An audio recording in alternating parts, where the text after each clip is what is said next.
Hello,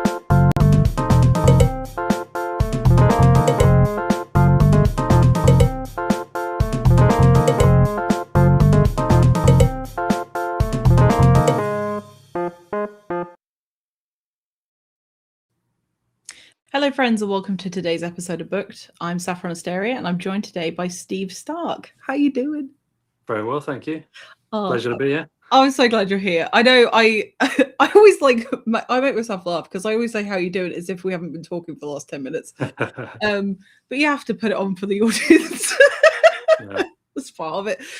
We already have a ton of people that have joined us today, so I'm just going to pop a couple of them on the screen so that they can join in. That's cool. Nice. So we had Grant, who joined us very early, like half an hour before the show started. I don't know if you're still here, Grant, but thank you for showing up to the chat. Appreciate that. We also have Tim. I nearly called him Steve, but you're Steve. We've got Tim here. We've got HM Reed.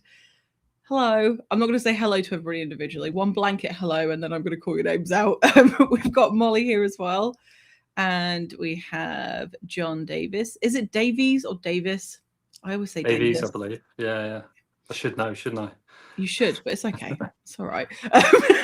We also have Jan. Hello. And we have Rod. Oh, my God. Oh, yeah, made it. Cool. Yeah. Hello, Rod. The chat is going off today. Haven't even started.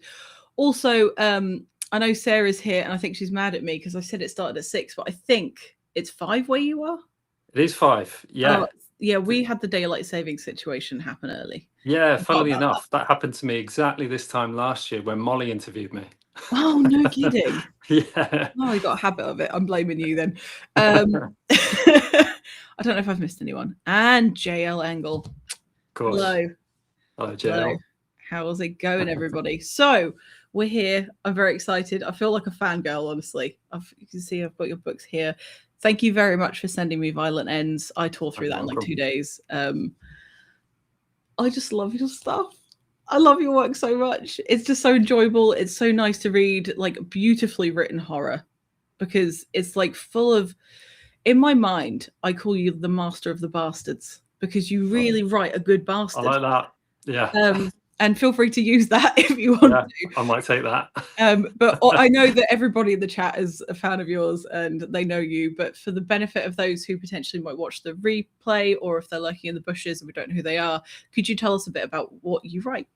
Sure. So I write splatterpunk, gritty, violent horror. It's usually a mixture with the crime genre. I will delve into the supernatural as well. Mm-hmm. Yeah. It's very good. So what I really want to know from you, first off anyway, is how did you get into this business of writing as well as you do?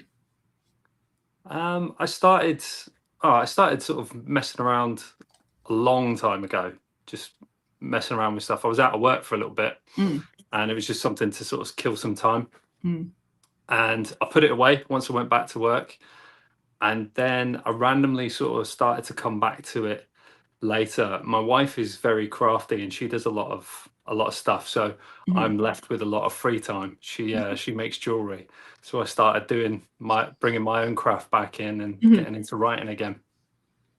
That's cool. So whenabouts was that? Like 10 years ago, 15 years ago? Yeah, it's probably about 7-8 years ago now. Okay. Something like that. Yeah, I started doing short stories first and writing the odd article here and there, just sort of casually. And then around 2019, 2020 is when Hot Dose of Hell came to me. And I sat down to write my first novel. And you published it very soon after that, like 2021? Yeah. So what made you think, I'm going to let strangers read this? Well, I'd already had a few short stories published. Yeah. So I felt okay that I could do it. And that one, I just wanted to get it out there. I just thought no one is ever gonna quite do something like that, and it might as well be me. That's totally my story, and it's got to get out there. Yeah. If I don't do it, no one else is gonna. Oh, that's a good reason to do that, honestly. Yeah. And I mean, is it the kind of thing that you'd like to read? Because I know you like Clive Barker, which is like very similar vibes, but totally different vehicle. So do Yeah. you normally read things like splatterpunk and horror on your day-to-day read? Yeah, splatterpunk and crime fiction. That's always been my favourite genres. Mhm. I read a lot of Sean Hudson, James Herbert, things like that. But also Mhm. love James Elroy, Dennis Lehane, all those Mhm. kind of guys. So what is it that you like about it so much? I've always been a horror fan since a very early age. Hard to put a finger on it, really. I Mm. like my horror very specific. I like my horror to be very in your face, but also fun. Mhm. I like it to be like a bit of a roller coaster thing. I Mhm. don't like that kind of depressing tinged horror that's coming out Mm. at the moment. I'm not into that sort of stuff. So I think it was growing up in the 80s, similar to Janelle Sheikhy, actually enjoying Mm. all those 80s horror movies. Those are the ones that sort of captured my imagination from an early age.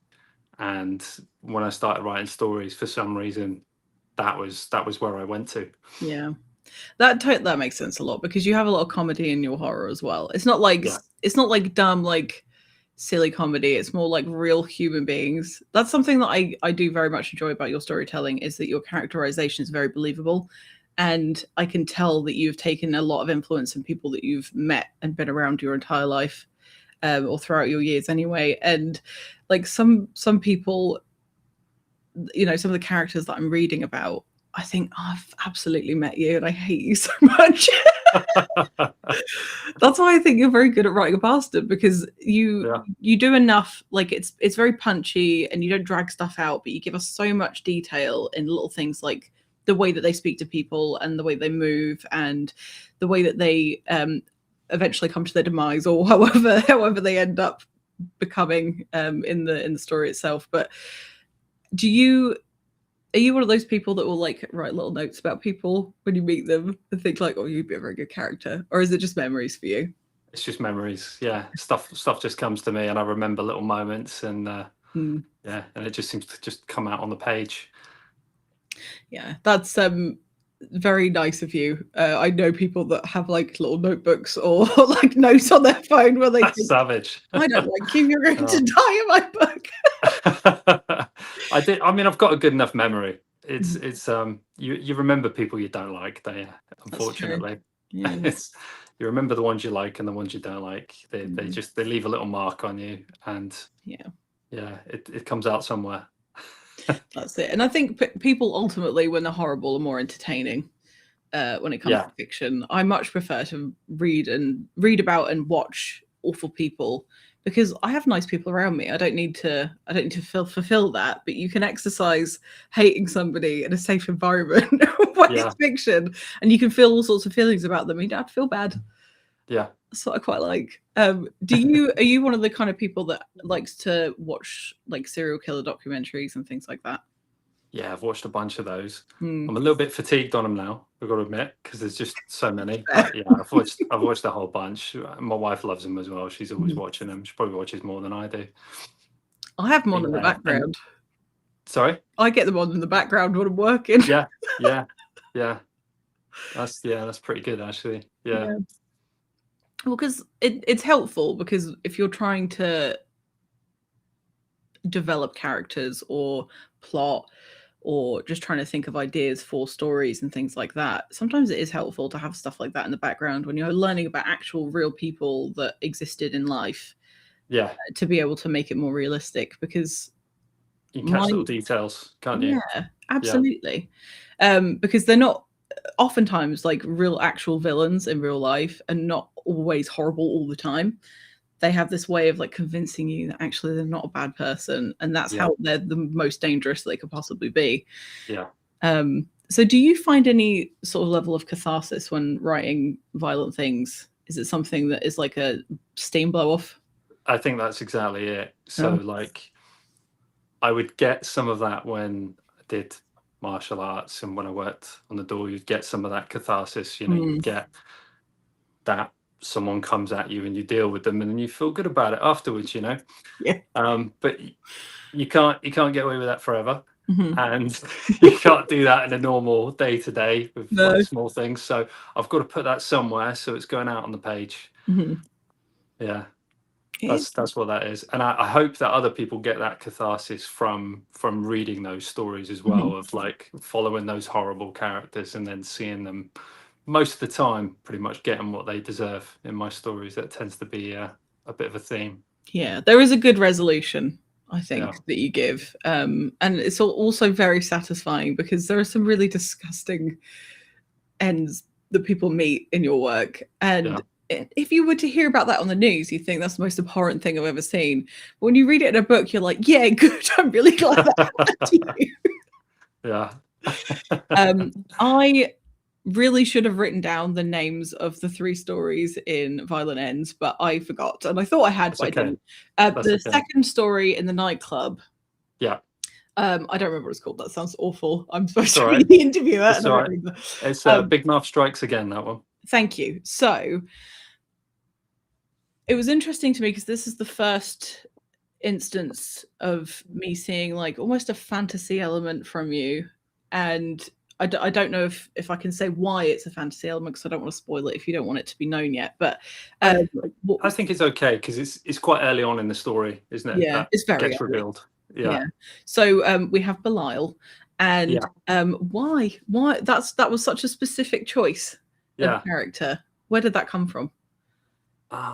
I was researching, I was looking up like different kinds of demonic entities and stuff like that to get some inspiration, because that was the idea for the, I thought, right, and I found a name that I liked, and somewhere, and I've never been able to find it since, it's really strange. Somewhere I found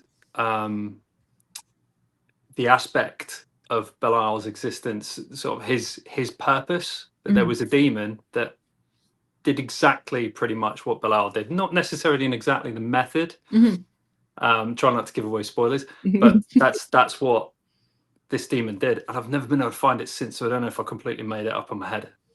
Or I've maybe never found it. You. Yeah, it was an odd one. Yeah, just a little moment of inspiration, maybe. But yeah, I thought I'd read it somewhere online that there was a demon that specifically served greed and fed that. And yeah, never been able to find it since. Oh, that sounds to me like a haunting. Yeah. Or a possession of some description. So yeah, it's really gross, but that's how I like my horror. I don't pussyfoot around. If you're going to tell me it's horror, I want to be horrified. I want to feel an extreme emotion from it. I don't like these like. I was like, don't call it horror if it's not going to gross me out, basically. Yeah. I didn't realize I like splatterpunk. And it turns out it's one of my favorite genres. And I didn't know that's what I was reading, because I've said this before, but I used to read a lot of No Sleep. I absolutely love that subreddit. It's like the only reason why I go to Reddit, because you have like these horrible, disgusting little short stories. And then I started reading like indie books, because that's where you can find the best splatterpunk, in my opinion, because there's no restraints. Like you can do whatever you like with them.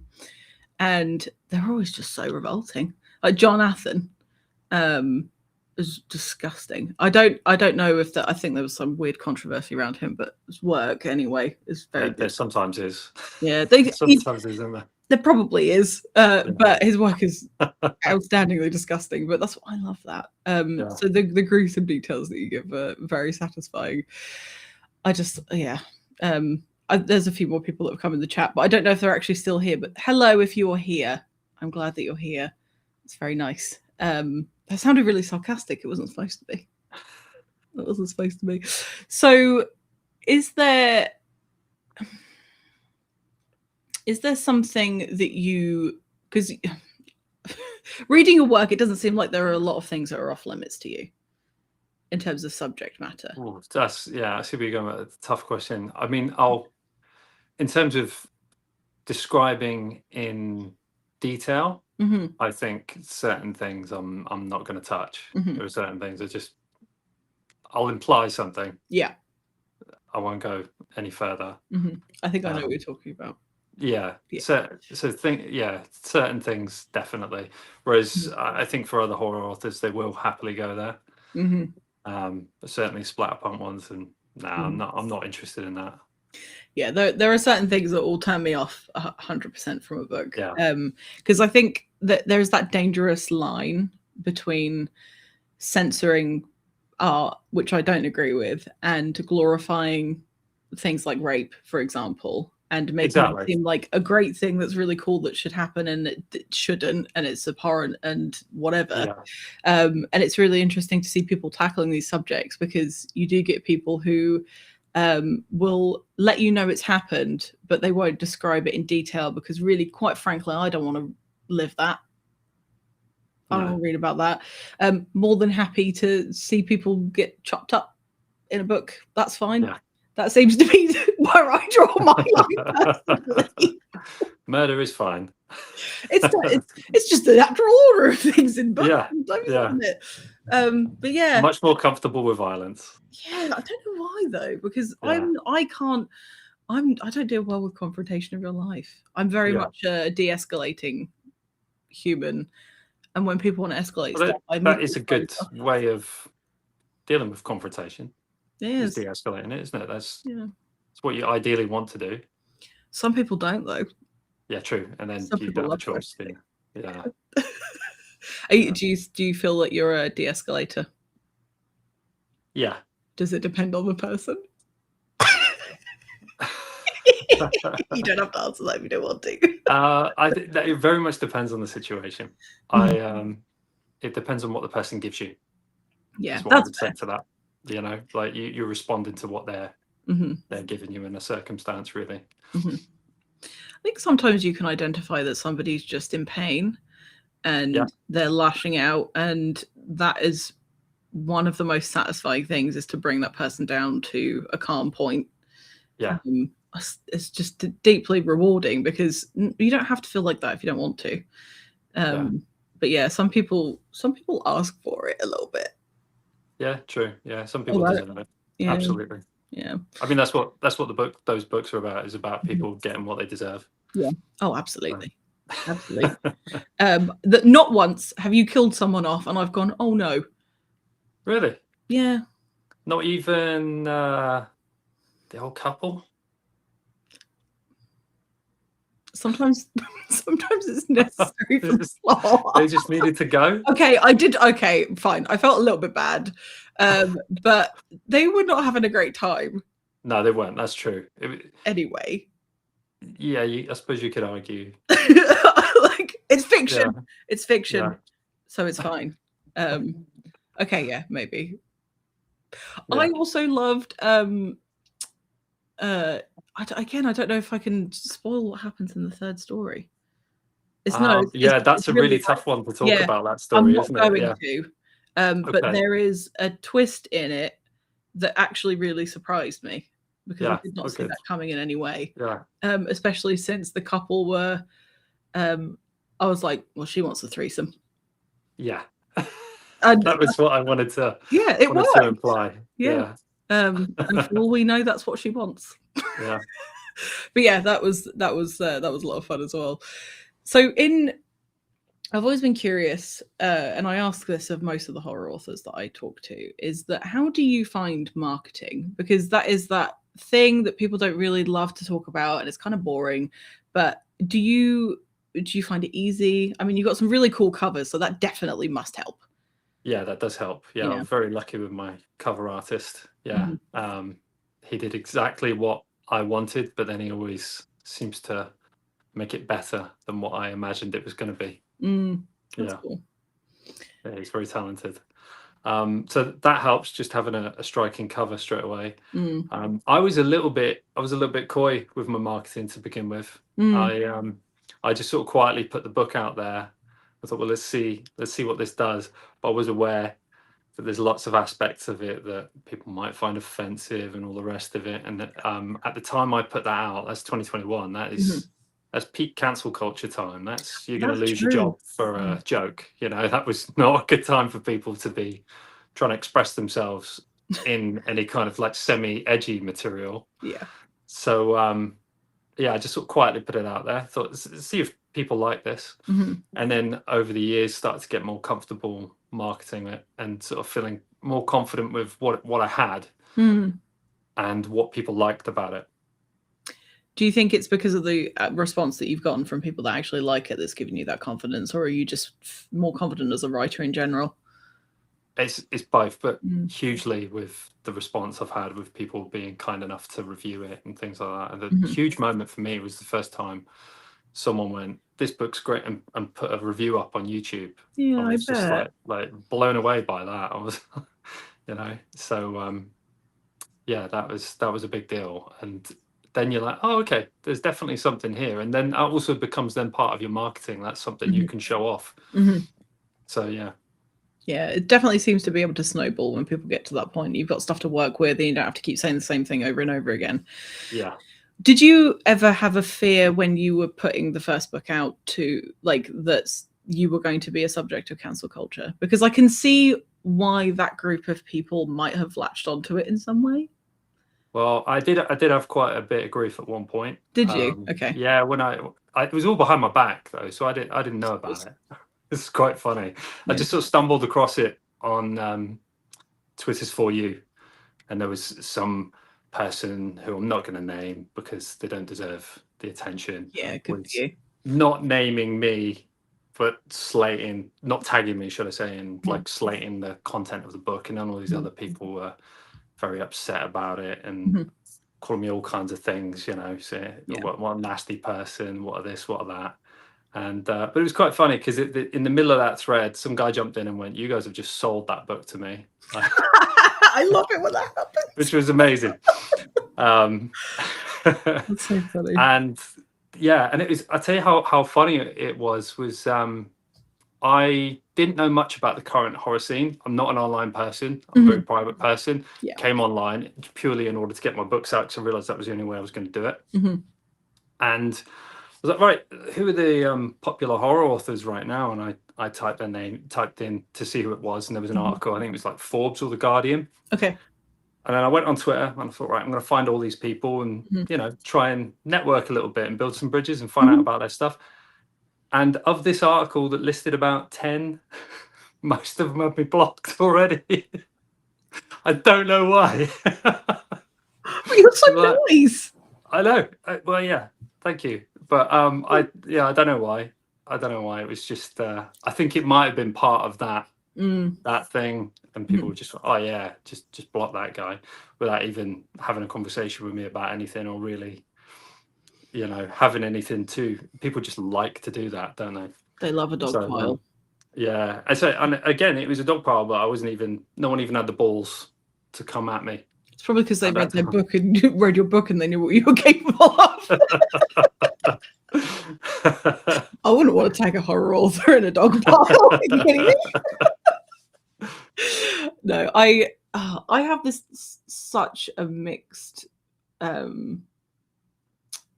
emotion about things like cancel culture because I think it's fucking nonsense. I think it's utter nonsense.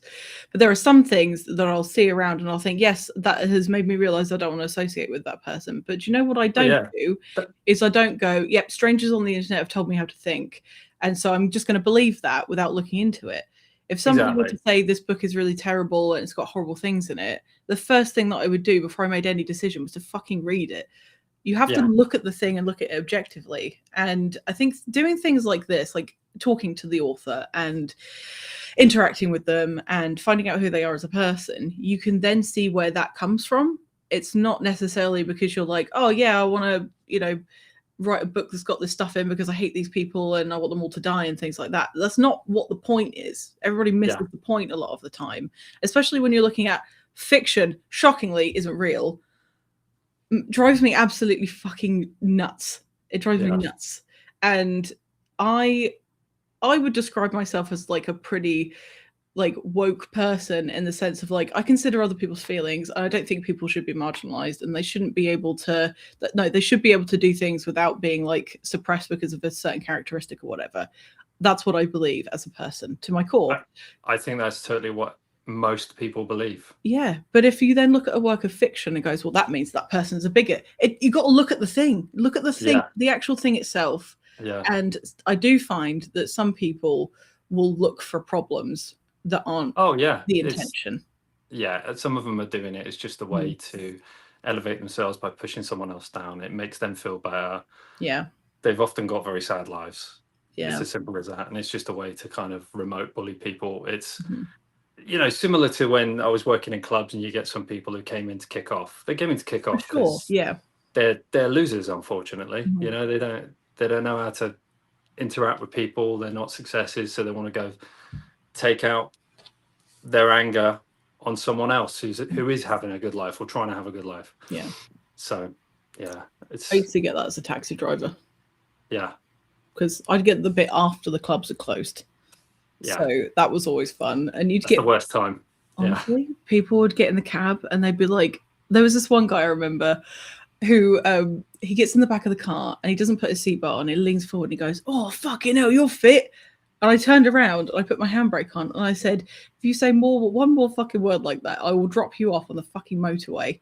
And he was like, "Oh, I'm sorry." And he spent the whole rest of the time apologizing to me and asking me what kind of music I liked. I was like, "Oh, you don't get in a car in an enclosed space with somebody and do that." No. But that was like the pinnacle of somebody trying to try and cause an issue. Yeah. But yeah, the internet has just made it so easy. That's the problem, isn't it? Yeah. Yeah. It's like I think it was Mike Tyson, that said that like the internet made people too comfortable with being able to say shit about people and not worry about getting a smack in the mouth. Yeah. Because there's just stuff, even just for the sake of not feeling comfortable to even argue with someone or someone push back on you. People will just say stuff, won't they, and just hide behind it, and it's hide behind the internet. Yeah, it's a bit pathetic, really.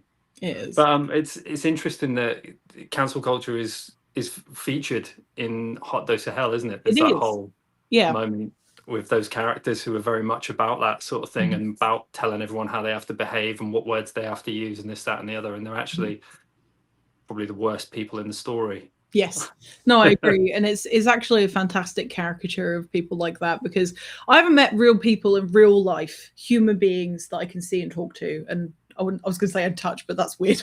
but they're like a tangible thing in front of me. I don't think I've met many people in my entire life that are actually like that. And I feel like it's exacerbated by this screen that's in front of us, because it makes people think that they can behave in a certain way. And it's something that I find interesting since COVID, because again, being like, I was driving cabs, and so I saw like the empty streets and nothing going on. And obviously, I was living in England at the time. The shutdowns were really awful and you couldn't go anywhere. And then when everything opened up again, everyone went feral. It was weird. It was such a weird atmosphere. And I swear it's gotten worse. People have forgotten how to act around each other. And I don't know that it's gotten any better.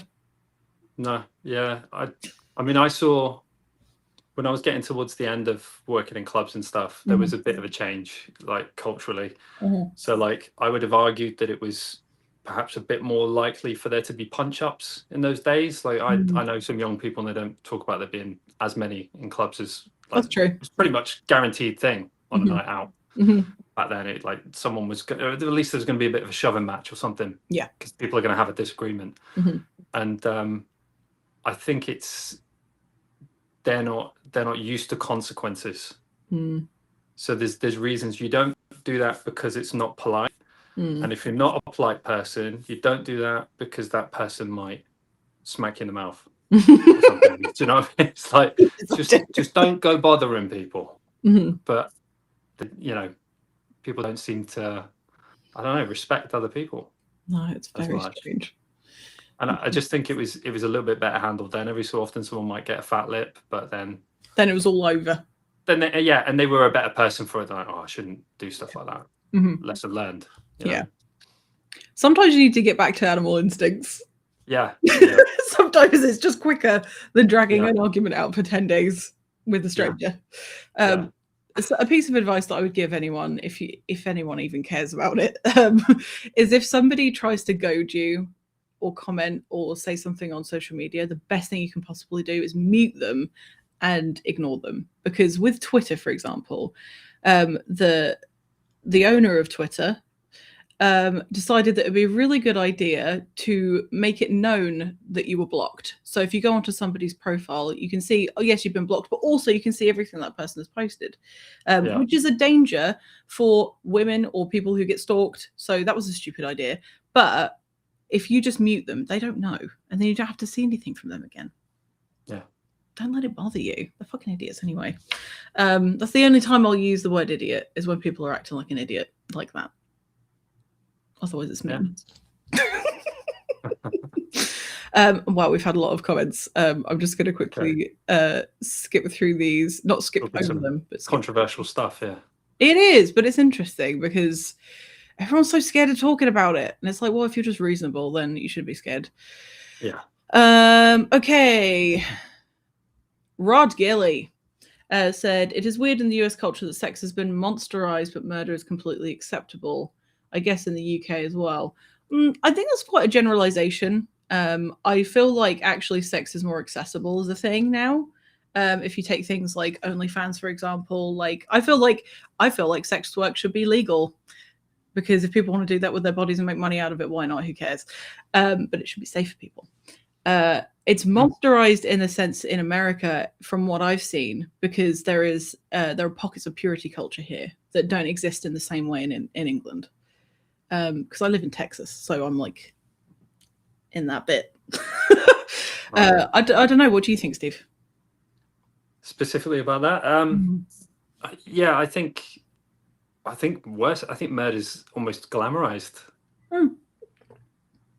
I think it's there's a bit of a weird thing of I saw someone say it the other day. They called it the Dexterification of killers, and I was like, basically trying to. It was the opposite of what I did with Spring Hill Gym. That was what Spring Hill Gym was all about. Was deconstructing the bullshit of, the perception of serial killers as being really together, really competent, really good looking and successful and all this stuff, like the stupid fantasy, and showing that they're screw ups, basically.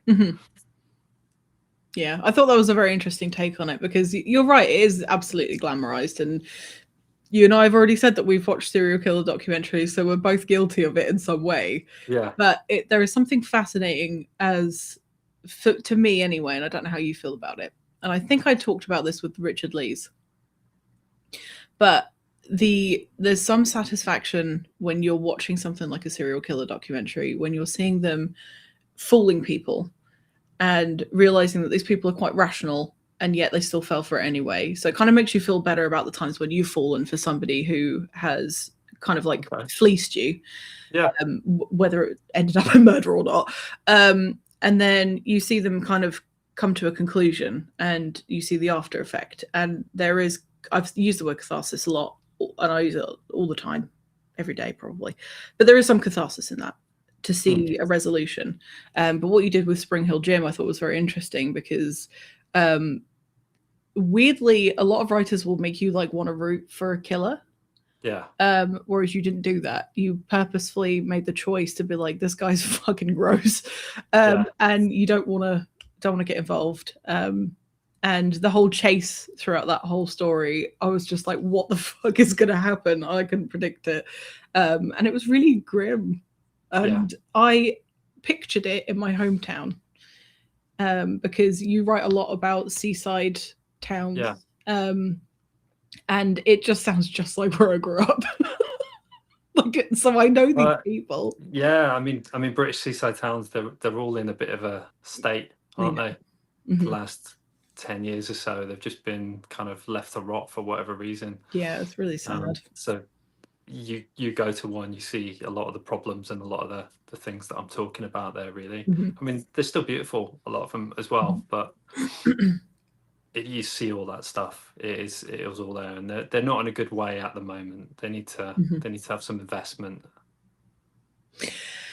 I agree. I think where I grew up, I don't know if I should say where I grew up. I'm not going to. Somewhere in the southeast. I'm not going to say I know. No, it's fine. So I grew up somewhere in the southeast, on the southeast coast, and where I used to live, obviously I have these like fond memories of growing up, and like, all beachside towns amazing. I love seagulls. I don't care what anyone says about them. They're cheeky little thieves, but I love them. Yeah, funny. But something happened in the town that I grew up, where I kind of went away, and I lived in the Midlands, and then I moved back again, and it had been gentrified, but it didn't work, So they put all of this like artistic stuff into the town and drove up all of the house prices, and then basically made everybody poor. Yeah. And everybody still lives there, but they can't afford to live. And so everything looks miserable and everyone's having a shit time. And then there are like random little like wealthy people who kind of have bought up random properties, but they still live surrounded by people who can't afford to eat. And it's just such a weird thing. Crazy contrast. Yeah. That's very similar actually to my experience of it. You have these people in these beautiful houses on the one hand, like millions and millions of pounds, these houses. And then there's, a large quantity of people who can't even get work. And it's not because they're useless or anything like that. It's not because they couldn't do the work. The work is just not there for them. But then that can turn people to do things that they maybe wouldn't have done in the first place. And exactly, that's where the criminal element comes into it. Yeah. Anyway. I could go on about that for hours, but I won't because it will get boring for everybody else. Okay, so okay, we have horror from Rod. Sorry about that. I got a bit existential. So it's nice in the sunshine. Anyway, so Steve, of all the characters you've had to kill, which was the hardest to kill?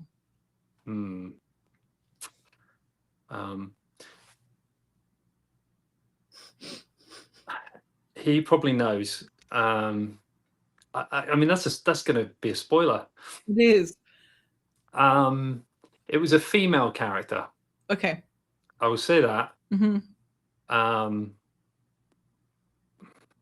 can't give it away. Which book?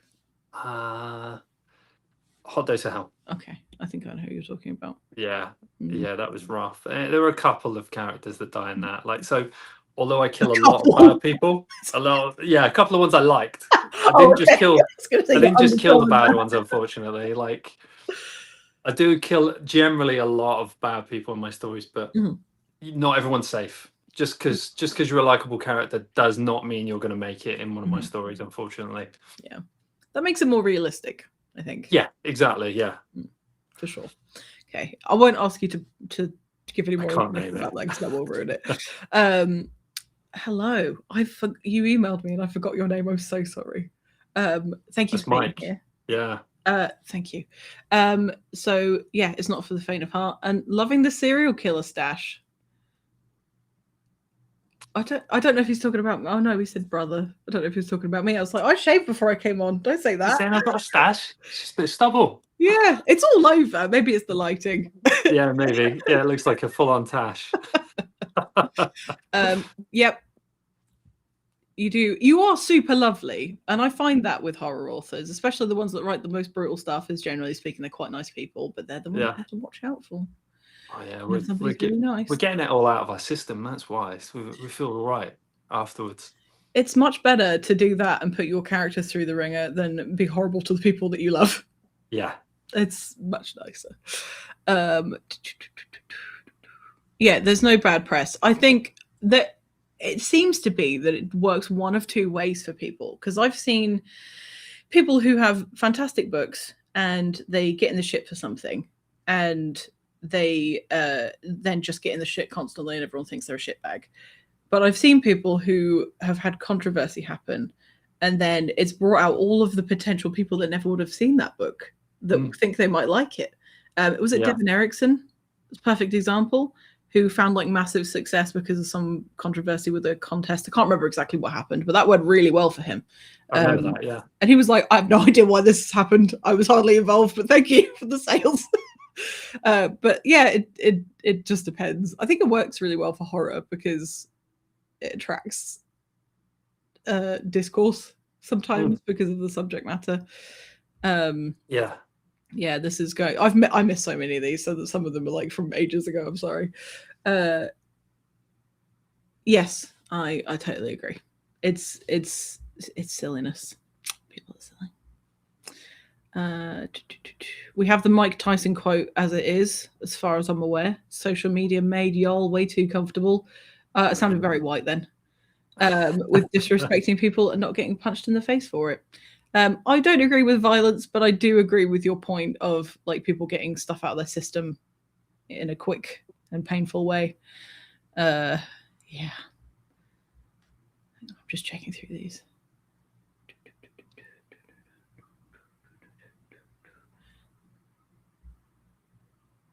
Going back to blocking people. I don't normally get this many comments at once, so I'm trying to make sure I don't miss any of them. Yeah, it's definitely better to use protective posts. I've noticed a lot more people doing that now, especially if they're talking about something that might be potentially controversial. They're like, I'm getting the information to you, but I don't really want to have a conversation about it. Yeah. Lots of people saying stuff about seagulls. Yes, seagulls are worse than wombles. I don't think we'll have you bad-mouthing wombles. And we have had Sarah ask, and I'm sure you've seen on other shows, if you are open to a womble question from her. I don't know if you remember the wombles. Yeah, I do remember the wombles. Yeah. Yeah. So if you're open to a question, she will have one in the barrel ready. Okay, give it a go. Okay, we'll keep an eye out for that. It's really nice having Brits on the show because sometimes I say things and I see people go, yep. And I think, you don't know what the fuck I just said. You don't know what I said. And it makes me sad. I get that. Is that because of accent or is that because of phrase? Probably both. I often say to people when they don't have a British accent and I talk to them, or if I know they're definitely not from England, I will say I mumble and I speak quickly. So if you need me to repeat myself, I'm more than happy to do that because it happens with my in-laws as well. They'll look at me and they'll go, and I think, you just asked me to say it again. We're not having a conversation now. I'm just talking at you. Oh dear. Okay, here we go. Are you ready for the womble question from Sarah? If you had to pick a womble to be your next protagonist, which womble would it be? I don't know them that well. Is it Uncle Bulgaria? Yeah, he's the patriarch. That's the one I remember. That's the name that stands out. I can't remember the others, so it would be him. Okay, great. That's a good pick. I sometimes have to warn people that question is coming. Yeah. And I feel like I should have an infographic or like send it when I'm booking in shows with people so they can do their research. A womble, for those who don't know, are these little creatures from England. They're not real, they're puppets. And it was a show that was on in like the 80s, 70s, 80s, maybe? Yeah. A while ago, before my time. And they look like mice. And I always do this wrong. I don't know how to do a triangle. They had these like triangular faces. And they would walk around Wimbledon and pick up recycling, which is very wholesome. But I feel like there was probably something more sinister happening beneath the streets. Well, there usually was in the 80s, wasn't there? With that. The entertainment. Oh my god, yeah. Oh, it makes me sad. Yeah. And yeah, Sarah approves. I mentioned the other womble, so cool. Yeah, I did think last time, I think it was Janelle you were talking to, and the wombles came up, and then I just had the image of some producer waiting for the copyright to expire, getting ready to do a wombles slasher movie like they've done with Mickey Mouse and Winnie the Pooh and all that. Oh, I hope that happens, honestly. I think that would be so entertaining. And have like the old puppets. I don't want an animation. I want the actual puppets getting bloodstained. I think that would be very funny. Would you have it as the wombles are the killers, or would you have it that the womble, like, they get so fed up of people dumping litter everywhere and they're like, we just need to take these people out to stop them from dumping the litter? Or would you have it be like a slasher story where the wombles are getting picked off one by one? Actually, so we have a final girl womble. Actually, I think I would probably go a completely different direction. And one of them would be picking up the recycling and get pricked with something, maybe in a jagged can, and turn into a zomble. Okay. A zomble movie. Womble zombies. I think that has well, you could pick up one of the discarded needles from Hot Dose. There you go. Oh, yes. Yeah. Yes. That is a great idea. So if you're a producer and you're watching this, give us credit at least. I don't need money from it. Just a little note at the end would be great. I don't know. I don't want a cameo. I'll put me in a womble suit killing people. I'll do that. That's a great idea. Or I'd like to be somebody in the background that goes, I'd love to be an extra like that. Someone that pulls like a stupid face in the background that you don't really notice, but then on a rewatch you might go, well, look at that. Yeah. I'd like to do that. I always thought it might be fun to be an extra in a film. And I wouldn't even care about making money. Just give me lunch. I'll fuck about in the background. I think that'd be My good. uncle was in Last Crusade. Really? Yeah, he was an extra. He's in the army, and they were Cool. stationed in Berlin, I think it was at the time. Mhm. I've never been able to spot him, but he's there somewhere. He's like Mhm. my shoulder. There's a scene where it's my shoulder, and you can see it's me. I love that. So yeah, so he was there for that one apparently. Oh, what a story! I love that. Yeah, I yeah. They just used the British Army guys who were there and just put them in the uniforms. Yeah, the German Army uniforms. Oh. Yeah, yeah. So he was a villain in Last Crusade then, basically. Oh, okay. Well, I mean, that's still kind of cool. It's still, Yeah. fictionalized reality, but Yeah. still fiction, so it's okay. Wombles versus drug dealers could be an option. Yeah. That could be good. Oh. Womble in the Bronx. Breaking Bad with Wombles. Oh my god, there are so many. Okay, hang on. There's more. We've got Wombles versus the Muppets. Okay. Where Wombles and Dracula Womble. Hang on, there was another one. The Wombles versus Mr. Blobby, which is unquestionably one of the creepiest characters ever. Oh, Mr. man. Blobby. Yeah, for the Americans, go watch some Mr. Blobby on YouTube. Do it. Mr. Blobby, actually, he was pretty harsh, wasn't he? Like he would come on and he would take people out. Yeah. Like He was I'm great. I'm surprised people weren't properly hurt and didn't sue him. Wow, it was back in the day, wasn't it? Yeah, true. Yeah, and we also don't have so much of a suing culture in England, but I That's feel true. like when you go on a game show or something, you expect to get a bit injured. Yeah, especially in those days. Yeah, for sure. I encourage anyone that's looking for horror inspiration, look at Mr. Blobby videos, especially the really old grainy, like shitty videos of him back in the day, because it was one of the creepiest things ever. That voice. Yeah, what was that about? Yeah, I did not like that. That was haunting. That was haunting. I love stuff that's supposed to be for kids and is horrific. Me too. Fantastic. There was a show, and I do not remember the name of it, and it's haunted me for my whole life because I used to be scared of ET. And by scared of ET, I meant like night after night, I had nightmares about killing ET because it scared me so much.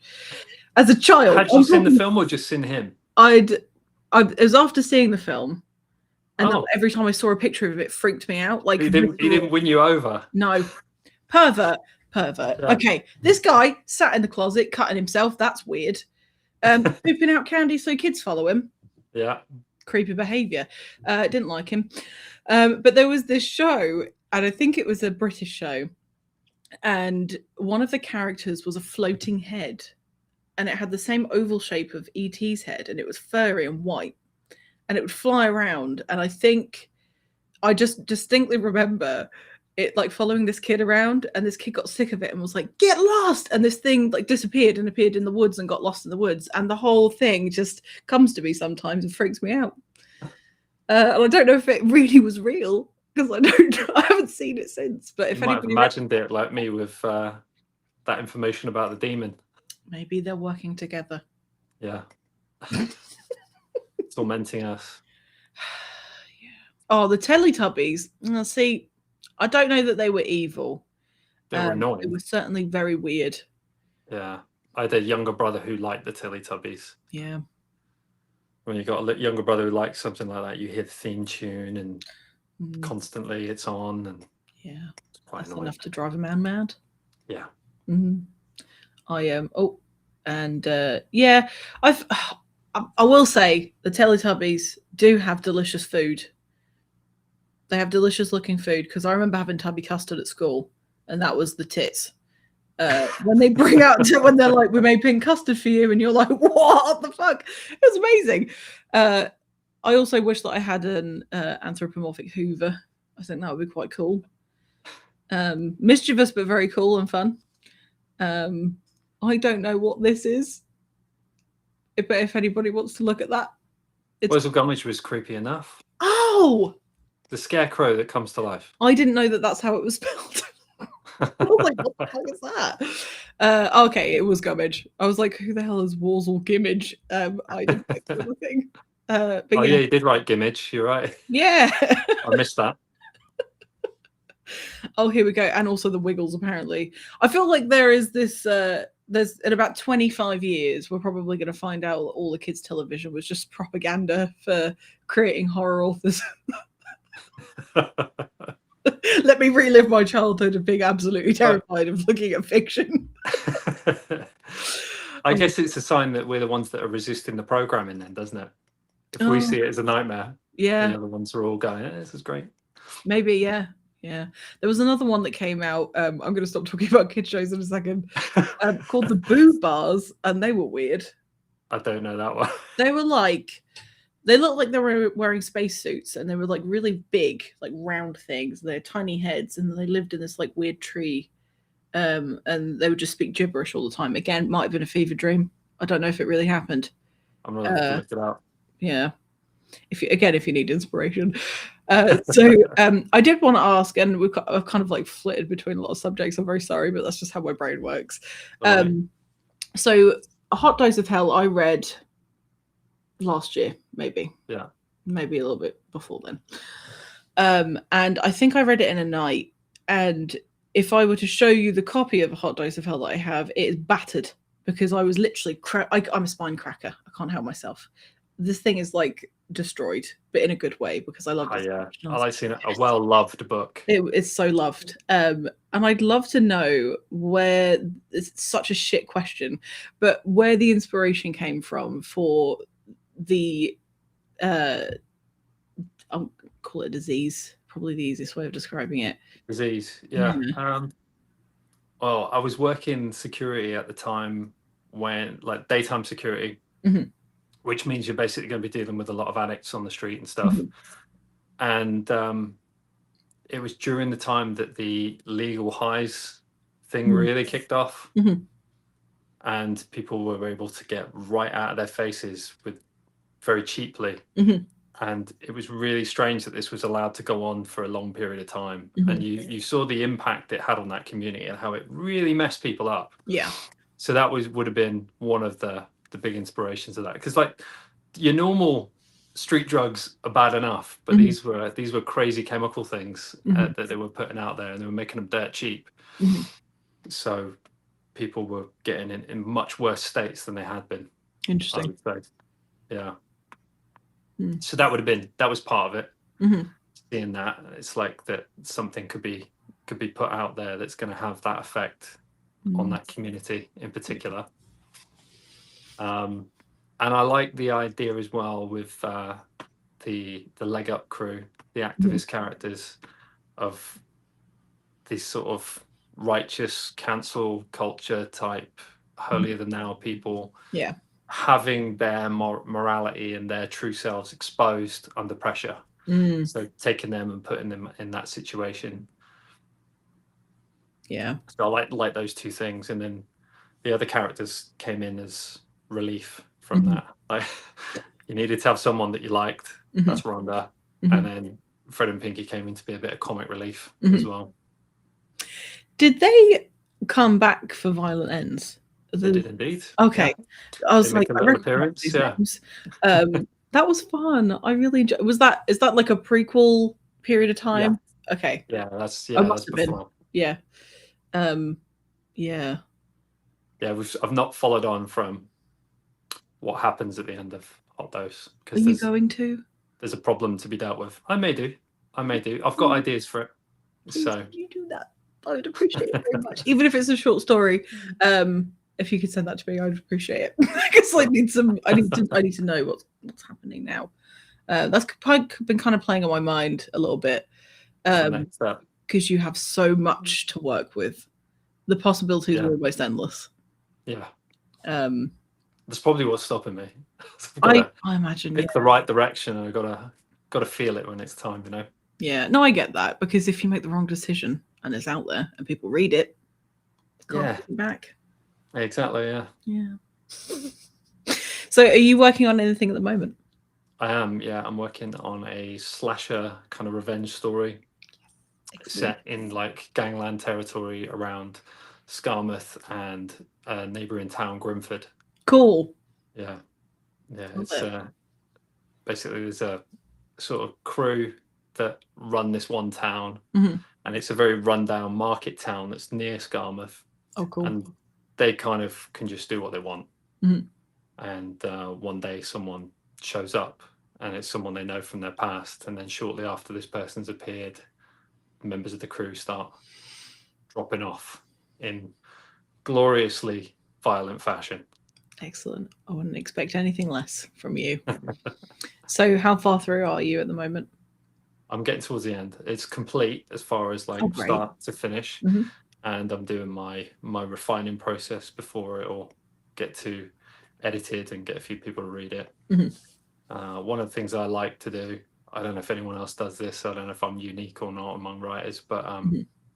I like to live the story from each separate character. So on each, not literally live it, but I will go through and I will go, right, every chapter Mhm. that's about this person, I want to follow their story A to B and see it from their Cool. perspective, Mhm. and see if there's anything that in this situation, say, would they have done something? And then that changes it slightly, maybe. Interesting. Okay. You know, it'll be like a bunch of people are doing something like, oh, hang on a minute, so and so's standing around doing nothing while this goes on. I need to figure out what they'd be doing, and then that might change the story. Yeah. So I like to do that. I like to maintain, so you've got that consistency as well of the whole string of events from each character. And that's a weird thing I do in my process. I'm assuming other people might not do that, but that's one of the things that sort of takes me a while. I think that's a smart choice, and I wonder if people do that and they're not conscious that they do it. But Perhaps, it sounds like yours is a very like measured choice to actually go through and do that as part of your process. So do you set your release dates before you finish your work, or do you wait until it's totally done? Wait till it's done, yeah, and then I'll set something. I've been terrible before. I mean, hot dose, I just put it out there. I didn't even have any social media or anything like that. I just went, put this thing out there, see what happens, and then realized I'd need social media to market it. Then Violent Ends, I had a little bit of a following, and a couple of people knew about it, and then I just sort of announced it. I think I announced it like a month before or something like that. I didn't really give it much time. And so this one, I'll try and build some hype. I've got a bit more of an idea how to do that now. Cool. Well, I'm excited already, and even though I'd even finished. I think I can confidently say that anything you write, I'm going to read. So that doesn't always happen. Sometimes I'm like, yeah, there are some things I like from that author, but I'm already excited. Have you ever toyed with the idea of going more traditional in terms of your publishing, or are you happy with your choice of self-publishing? Yeah, I think so. Yeah, I think again, it's that when Hot Dose came out, I'd already had a few short stories published in places, various different places, but I was starting to see the kind of weird how specific these submission calls were being about lots of criteria that did not fit me. So I was like, okay, all right, I'll have to go off and do my own thing, and that's just with indies, let alone with trad. So I thought, nah, I'll have to put it out myself, otherwise it's never going to see the light of day. Yeah, I think I respect everybody's choice in terms of what they want to do, and I think if you are happy with your choice, then it's the right choice for you. And it totally depends on your idea of success and whether it's just simply getting the book out there, or having a specific sales number, or maybe some people's idea of success is just simply getting an agent, not even getting to the publishing part of it. So I mean, it seems like you're pretty happy with how things are going at the moment. But it kind of brings me to one of the questions I always ask people towards the end of a show, and that is, what does success look like to you as a writer? Oh, I think I've heard you ask this question before, actually. Yeah, I think all the other indie authors maybe underestimate this, but I think if you're all putting out books and people are reading them, however few people there are, they're reading it and they're liking it, you're a success. Like that's success to me. It's the other stuff, the promotion, the grind, like people could pump money in to make that happen. But it's the artwork and people liking it. So if you're doing that, you're already succeeding in my book. Awesome. I totally agree with you, and I think that there is always this fear, and I totally forgot to put this up, but I mean, look at these fucking books. They're amazing. The links are also for Steve's books below, by the way. So if you don't have a device that can scan a QR code, then you can just enjoy the covers because they're sick. But yeah, I think people get very coy when I ask that question, or they feel like they need to, I don't know, appease people they don't know by saying like, oh, you know, success is this really, you know, just finishing it is the thing. But I feel like sometimes I can see in people's minds that they're going, no, I want a movie deal, actually. Oh yeah, I mean But I think there's different levels of success. Who wouldn't want that? But yeah, I don't know if my stuff's very adaptable. I don't know if anyone would have the balls to maybe Shudder. Maybe. Yeah, maybe. We'll see. I know there are people in the community at the moment who are sort of potentially going to get movies and stuff like that, who are sort of, I bet I could guess if they are, but I won't. Yeah, sort of. So that's really cool. That's really cool to see. So I don't know, maybe they'll start looking at more of that stuff. Hopefully. There are so many gems to adapt. for sure. Sorry. Oh, sorry, I didn't mean to talk over you. It's all right. No, I was just going to say there are so many gems in the indie community, and it is because, well, you know, you guys are mavericks. You don't have any rules. The only rules that you impose upon yourself are the ones that you impose upon yourself. You can do whatever the fuck you want, and that's one of the cool things that I found with a lot of indie books. And I'm not saying that every single book is amazing, because it would be impossible for me to enjoy every single book that I read. I can always find something nice to say about them, but one of my favorite things is that they're unpredictable, and if people want to follow the rules, you can tell they've done it in a way that suits them, and I appreciate that so very much.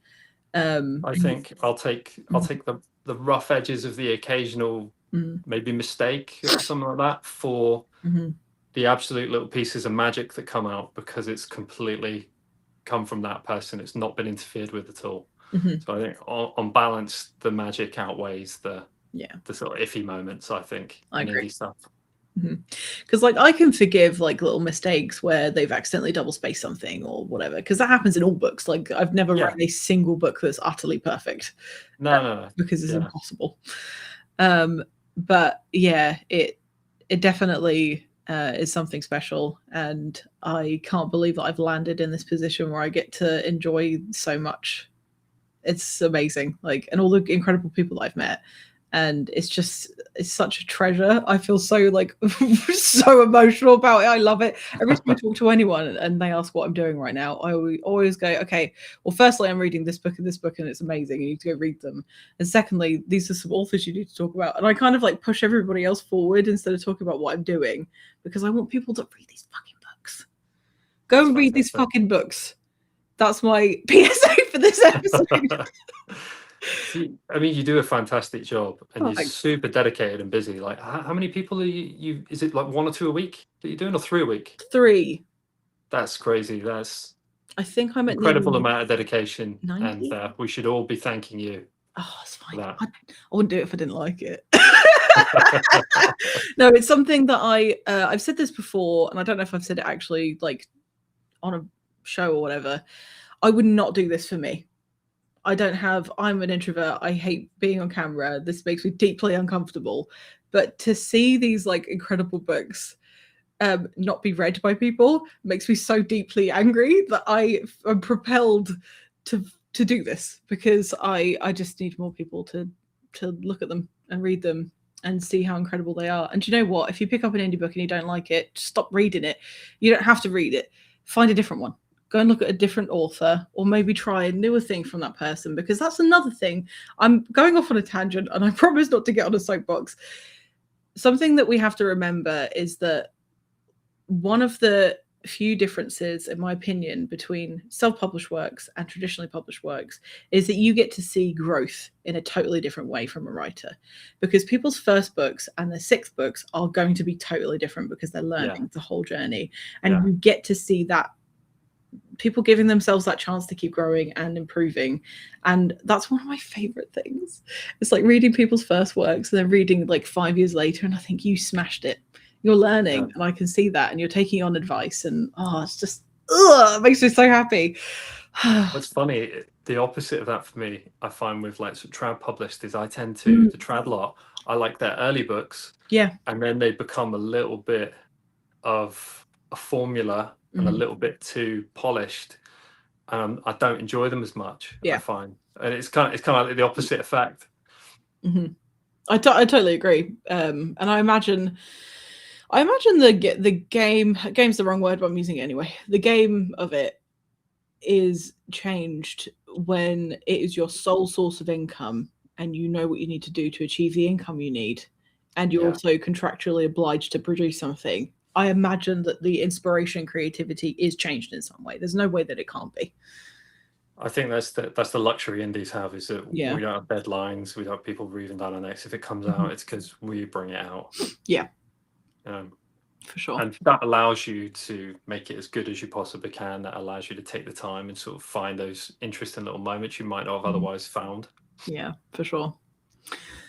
Yeah, I will say that I have read some incredible trad books, and I have read some incredible indie books, and there are people who say that indie books are completely different, and some people argue that that's not true and they should be, held to the same standard and blah blah blah. I feel like they are. All books are on a level playing field, and they're held to a standard of, am I going to enjoy this book, and is it well written? That's a standard that needs to be held, and the way that people get there can look different. And I could talk about this forever, but I just believe that people need to just take away your hang-ups and try something different, because life's too short and too long to not check out self-published books, basically. And some of the best ones are very short as well. Oh, they're my favorite. I love a novella. Like, so you got like Janelle Shiki, who you had on, and Jan. I'm going to butcher Jan's surname. I hope you can say it for me, Ashley. Miklazovic, I think. Miklazovic. I think that's how it's pronounced, Jan. I've spoken to Jan loads, but never spoken to him verbally, and I can't. He's so nice. But he's really nice, and his work is amazing. It's incredible. It's some of the best stuff I've ever read in horror in general, and a really quick read. Have you read Drudge yet? No, I have not, but I'm looking forward to it. Yeah, it's gonna blow your socks off, that one. Yes. That's incredible stuff. Don't doubt that for a second. Yes, his Heartmouth series is incredible, and I really love. It was previously, I think, 2 other collections of short stories, but I think he's combined it into one, Throne Crone and Other Tawdry Tales. Right. Some of the best short stories I have ever read, and that collection is phenomenal. It is so good. I love his work so much. Yeah. Cool. Heartmouth is down the road from Skarmouth on the horror map. On the same coastline, I believe. Is that something that you guys have actively done? Just joking around. It's not canon. Maybe it will be. But yeah. Oh. We have lots of love for Drudge in the chat as well, Jan. So if you're still here, you've got your fan base, and I love that for you. There is a last question that I always ask people, and if you do have a question for Steve, now is your last chance. I mean, you can probably ask him separately, but I meant on this show.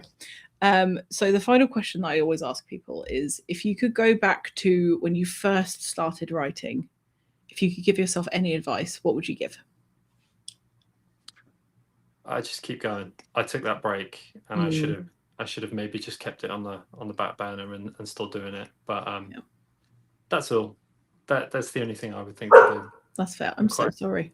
My dog has an attitude problem. Imagine having a dog with anxiety. Oh my God. It's ridiculous. But I love her, and I do dote on her, but she does bark when people breathe wrong, I've noticed. So sorry about that. Anyway, so I think that is a good question, Molly. I thought we established that you weren't sure when the next one was coming out, but I would like to know if there is a ballpark. I would say 2 to 3 months. Oh, sick. That's so good. All right. Yeah. I can wait then. I can wait. That's fine. I thought you were going to say a year, and I was going to have an issue with that. Oh, no. It's very close to finished now. Okay, good. Phew. I was sweating a little bit then. And also Jan said to thank you so much, and that he appreciates it. So he's up late to watch this. What, sorry? Jan is up late to watch this. Oh yeah, I know. He's such a trooper. He's gotten up early and really late to go to certain shows, and I just think, oh, he's so supportive. Yeah, he's so nice. Anyway, this has been really nice. I really appreciate you being here today. Thank you to everyone that showed up. I am astounded by the support that you've had from the community, and it's such a pleasure to see good people succeeding. So I thank you so much for being here today. Thank you for having me, and thank you everyone else for showing up. Of course. If you're watching the recording, make sure that you go to my YouTube channel and you subscribe to it, because we need to get these authors a better platform. I can't do it by myself. I need your help. So can you go do that? Because it's cringy for me to ask that. Once we get to a certain point, I'll stop asking. But if you could do that, that'd be great. The links for Steve's work are in the description below. We have the QR code here if you do want to scan it. And go check out his books because they're really good. Yeah. Thank you for being here. And I'm going to wave goodbye. And I'll see you on the other side. Don't go anywhere, Steve. All right. Goodbye.